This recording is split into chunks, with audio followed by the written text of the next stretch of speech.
NBC News confirms that Donald Trump was the third person in the room in an August 2015 meeting when his lawyer, Michael Cohen, and National Enquirer publisher David Pecker discussed ways the tabloid could help counter negative stories about Trump and women. The meeting was first reported by the Wall Street Journal as part of a non-prosecution agreement disclosed Wednesday by federal prosecutors. The Enquirer's parent company, American Media Incorporated, admitted that 2 months into the campaign, Pecker offered to help deal with negative stories about presidential candidates' relationships with women, that presidential candidate, by, among other things, assisting the campaign in identifying such stories so they could be purchased and their publication avoided.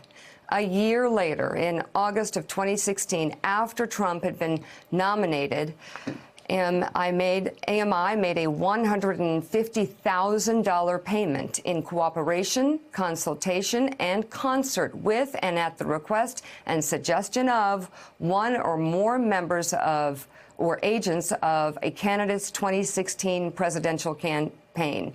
And yesterday, Trump denied knowledge of wrongdoing related to the Enquirer. I don't think, and I have to go check, I don't think they even paid any money to that tabloid, okay? I don't think we made a payment to that tabloid. I was asking the question, I don't think we made a payment.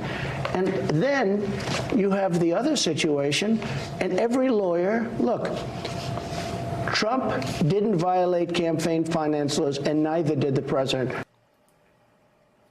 Didn't say that. He's got Willie, papers, though, that show that, you know. Yeah, Willie, Aaron Burr, as we all know, desperately wanted to be in the room where it happened, room where it happened. Well, Donald Trump, in this case, wanted to be as far away from the room where it happened. But unfortunately, he was there every day. We learned more information to show just how involved he was in this conspiracy, which I think prosecutors believe ultimately led to a felony, and that is a campaign finance law felony. Yeah, well, if you look at the pieces of this puzzle, what we got this week were a couple of big ones with Michael Cohen. He's going to prison for 3 years, in part for these payments. The second piece was American Media Incorporated, the parent company of National Enquirer, with the $150,000 payment to Karen McDougal, the Playboy model.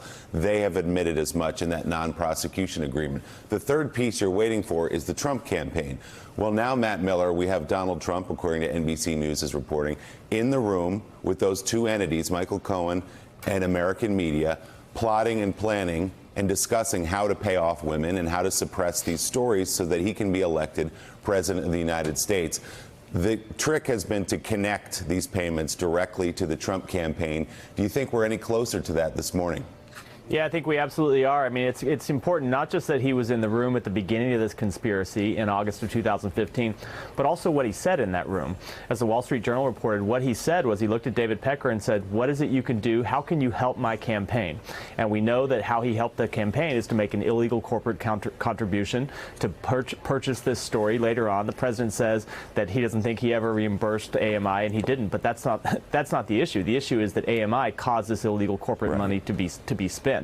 And so I think the problem for the president is not just, that he was there in the middle of it and that he helped hatch this conspiracy from the beginning, but that now the two other people in this room are both cooperating witnesses for the government. So you have both of the people who were in the middle of this conspiracy from the beginning who are now telling the government everything that happened and everything the president said.